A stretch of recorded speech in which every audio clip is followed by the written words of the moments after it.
back for part 9. Right, if you remember rightly, I said I wanted all the even number pages, so the backs of all the pages, to be places where you can journal, because the rest of the album is all really just for photographs. It's been specially designed to hold photographs, so we want spaces for journaling.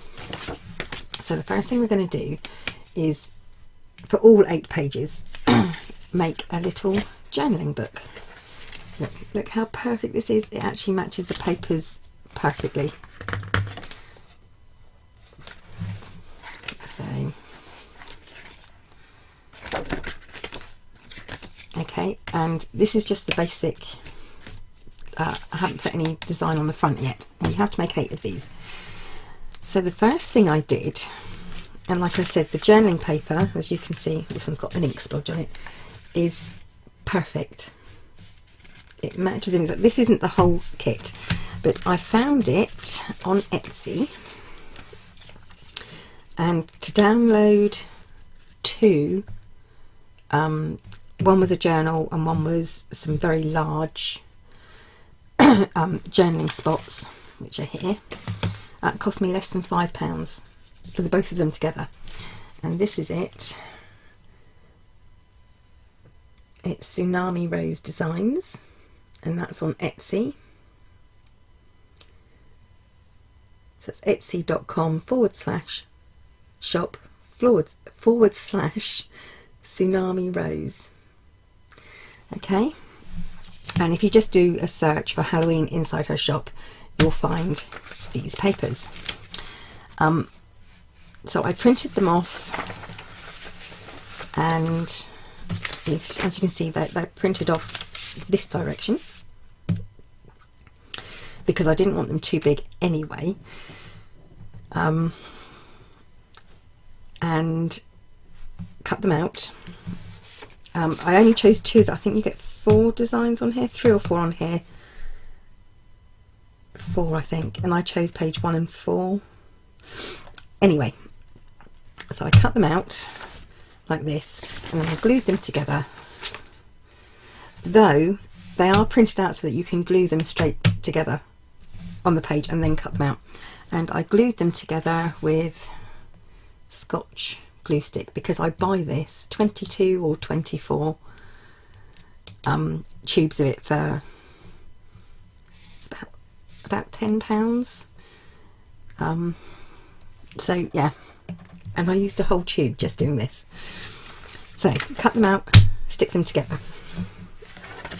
Then you have to cut out a piece of card for the cover. Now this was cut at 6 3/8, and this is obviously 8 1/4. It's from a A4 piece of card. So 6 3/8. Yep, 6 3/8 is what I cut it at. Then I took my ruler, found the middle,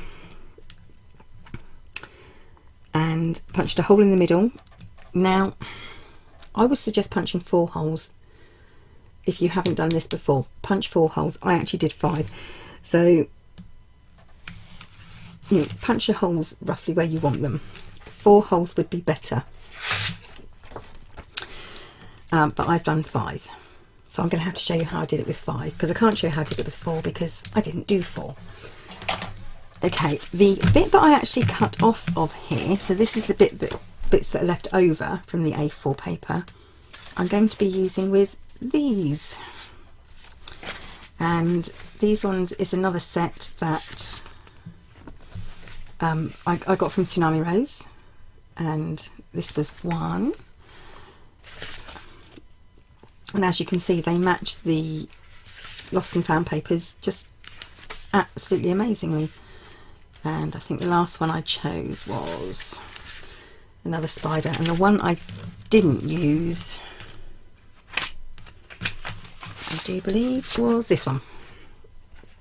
That's the only one I didn't use. I just printed some off, and then I've got them there for use with my spare bits of card. And once again, that's from Tsunami Rose. So when you have decided where the holes are going, you take your, and I've used two, you see, two. You've got one design on one side, one design on the other. Pop those together, fold them in half first, then pop them together. See, I've inked the edges, and place it where you want it to be in the booklet. I think I want that one on the outside. Yep. And then mark where the holes are going to be, and then open it up and punch through. So now you've got holes through here that match the holes through here. So I have, this is just normal everyday cotton. When I do bookbinding, I do really simple bookbinding. Here's one of my books. I only use cotton, and if I'm bookbinding, as you can see, that's just normal everyday cotton. When I do bookbinding, I actually do use what they call the kettle stitch. Some people call it the petal stitch. So that's just a little hobby of mine. I love making those books. Anyway, so yeah. Right, now then, if you've got 4 holes, start on one of the ones closest to the centre. Okay, so don't start at the very edge, start the next one in. If you've got 5 holes like me, start on the outside in the middle, go through this sheet and the next one,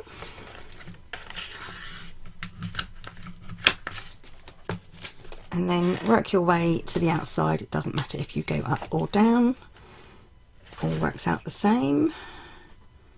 If you've got 4 holes, work your way towards the outside, don't go back towards the centre.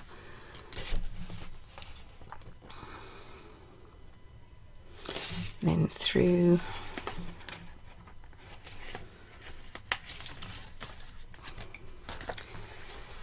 here, and this was 1 arm span, so I stretched out my arms and cut the cotton there. So you want to leave quite a nice tail on the bottom there. And like I said, this is just the way I do it. If you do it differently, or you've been taught how to do it differently, or you want to do it differently, then, you know, do whatever you want. Right, so now I'm back into the middle. Now I'm just going to work my way up the other side. So it's just a running stitch,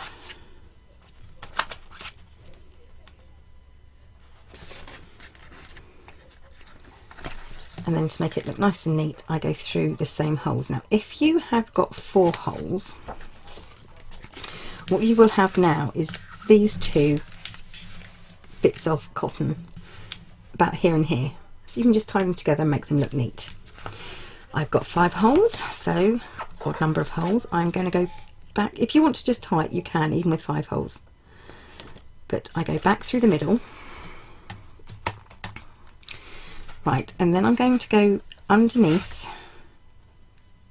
this piece of string here, so between the next 2 holes, and just neaten this up slightly.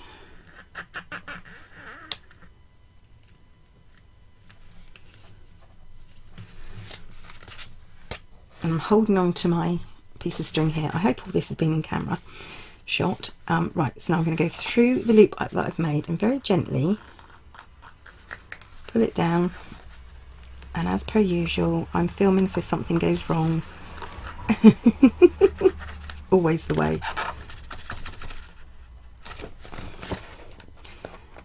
Oh, I can cope with a little bit of a bit there. That's okay. You're not supposed to have that little loop there, but it's not going to matter. Then I go through the piece of string that's through the closest 2 holes on the other side and knot it again. So pulling it down towards the middle. Then I go back through the middle hole if I can find it.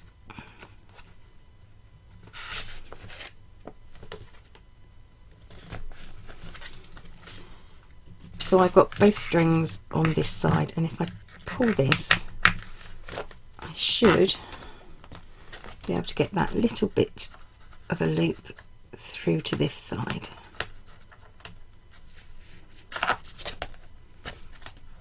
And I did, and it disappeared. Oh, that's why. So I want that nice and tight.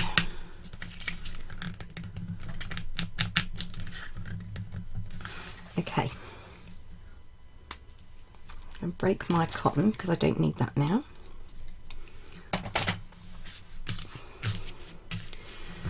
Okay. Tie this in a knot and in a knot again. Like I said, this is just the way I do it, so and tie it in a bow.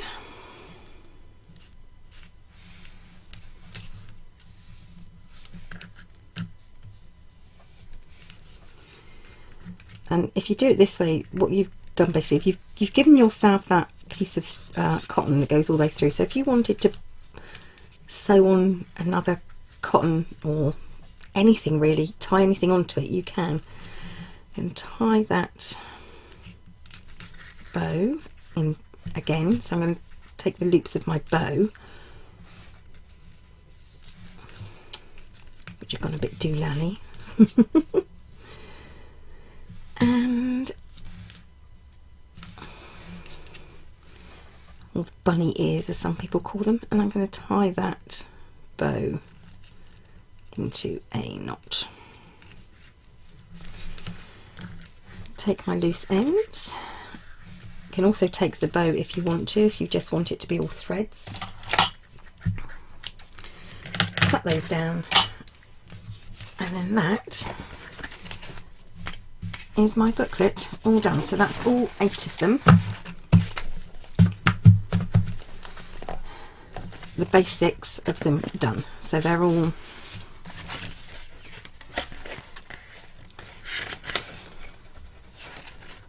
like I say, it's just a few pages to journal in because everything else is for photographs, and like I said, this paper went perfectly with the My Mind's Eye papers. So that's the first part of what to do for all the even numbered pages. And I think I will also be using 2 each of these on a page. I just don't know which 2 yet. I will definitely be using the skeletons, and I think definitely 2 this one, because this is on the My Mind's Eye papers. So are the skeletons, as are the pumpkins here. So let me get this sorted out and decide how, well, I do know how I'm going to do the papers, or the base pages for the odd numbered pages. So I'm just going to sort out my card and then I'll be back. So on to the main page, and this is one that obviously is finished, but I haven't done the tags ready. We have one in here that will go down with a pattern on it and the book here and a swing tab. So let's make this. And this is done very simply with 2 pieces of A4. So the first piece of A4, you keep at 8 1/4 and cut it down to 10 1/4 and score it at 8 1/4. So 10 1/4 by 8 1/4, score it at 8 1/4. So you've got a little flap there. Next, and I've got all my sheets here ready. The next one, you want to full A4 sheet. On the 8 1/4 side, score it at 1 and 7 1/4. Then turn it round and score it at 6, 7, which is going to be a marker, not a score line, and 8. Then what you have to do is you have to cut along that 7-inch line. So we're going to start with this.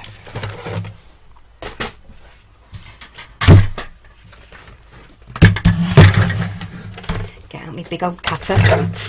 Cut it on that 7-inch line. So 7 inches cut. So you've got one piece there. Now it's up to you. You can leave this score line if you want to on your smaller piece that's left. If you want to keep this, you can.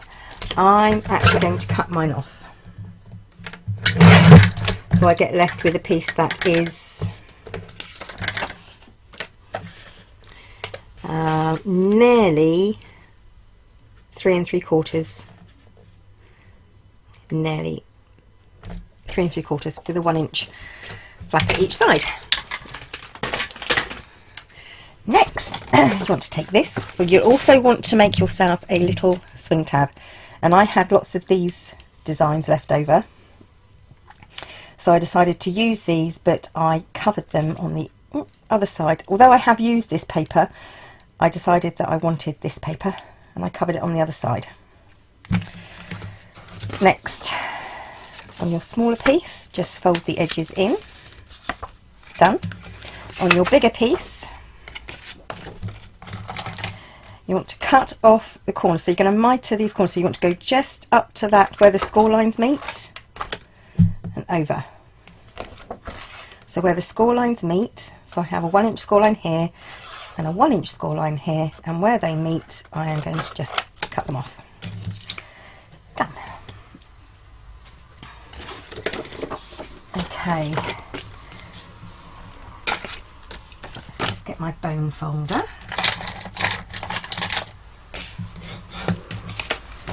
And like I said, because of the rest of the book being all for photographs, I wanted something that was just for journaling, which is why I'm doing this. Okay, on the other piece, fold up all your score lines, and then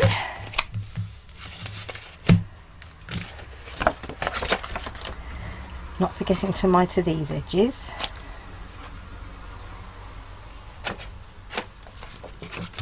There we go. So you have a 1-inch strip. Don't throw that away, because if you ever make any boxes and stuff that you need for construction, then these are perfect. You just score them in half and they make brilliant little hinges. So don't throw them away, because they do come in useful, even if you have one box that gets in the way for scrap, which is what I do. The reason also I've done it this way is because obviously I have that 6x6 pad and I wanted to use up the 6x6 papers.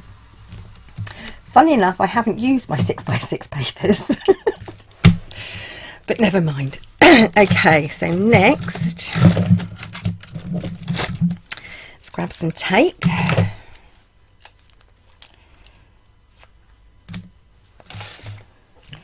And I'm going to tape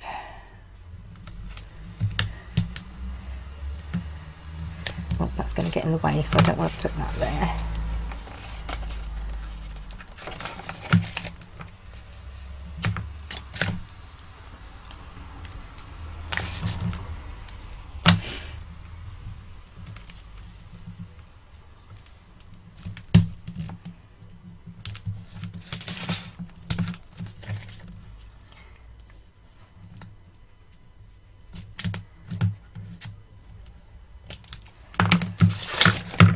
Get that tape off the corner there.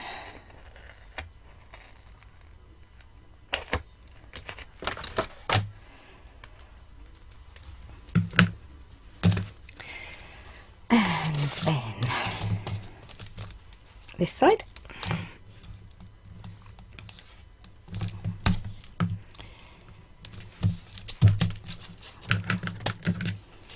Obviously you don't need to have your hinges this wide, you can cut them down if you prefer.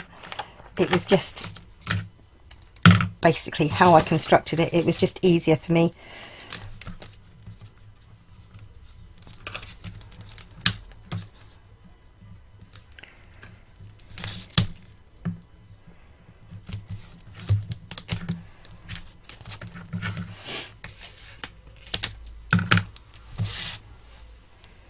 And then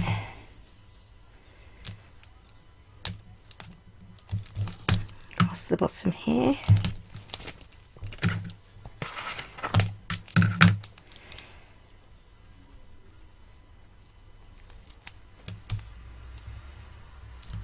I just realised I'm out of camera shot. It's because I changed my camera when I was doing the sewing together of the little journals, but let's bring this over. Okay. So with the flap, if you want to, obviously you don't have to have it this way around, but I'm using my flap on my right.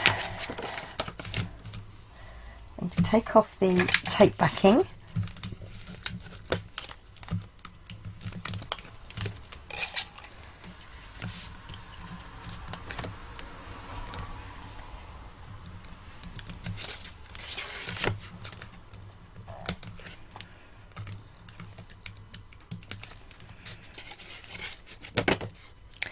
Apply my glue.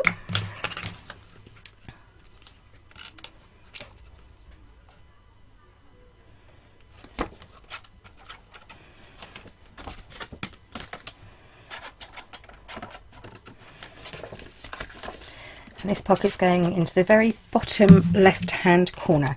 So the flap is on my right, and this is going right in the bottom right hand corner, right up to the edge.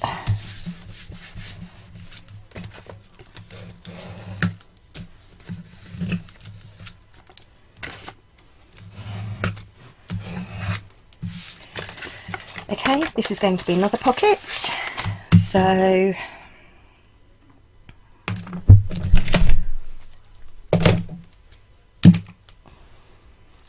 going to put tape on that. I think I'm going to cut these edges down slightly.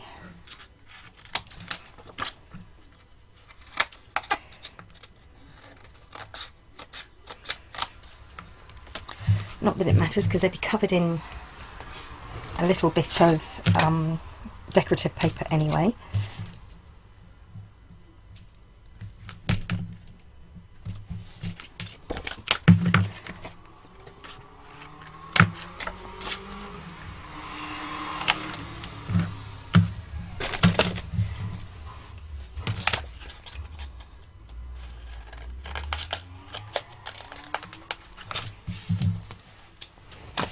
And then a small piece of tape along the bottom, because nobody likes anything falling out of their bottom. Aren't you glad this page hasn't got gussets as well? Okay, let's burnish that.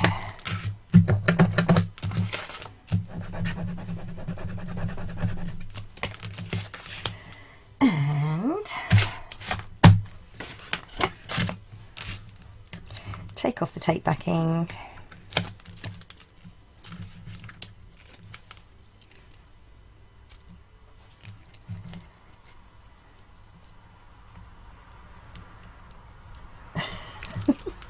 We'll get there.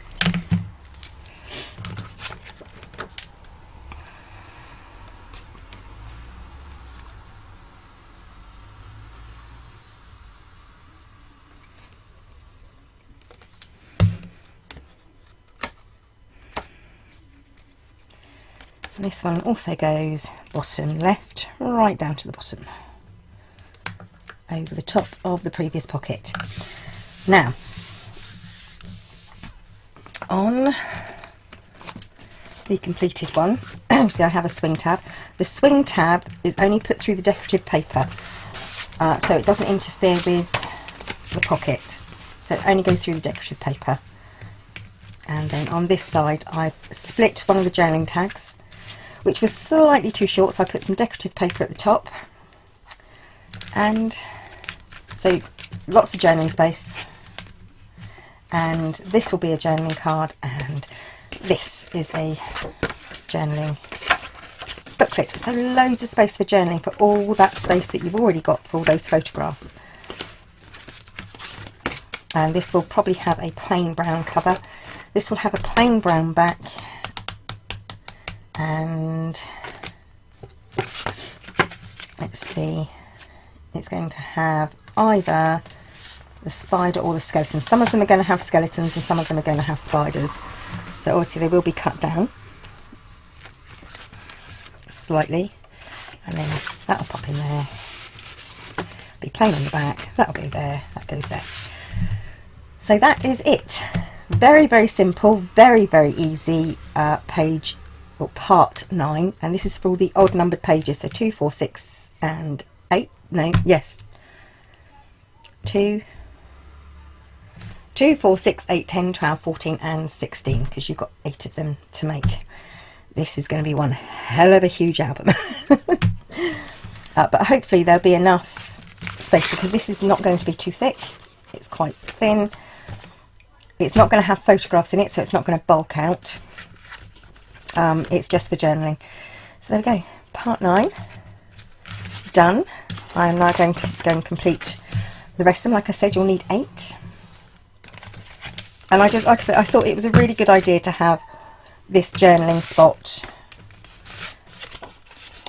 so that the rest of the album is all photographs. Thank you for watching. I will be back soon to show you all of the pages decorated, and then I'm going to think about the covers. I'm going to make sure it all fits in the album so I don't have to change the spine, I'm hoping, and yes, put it all together. Thank you once again, people. I will be back soon. Bye for now.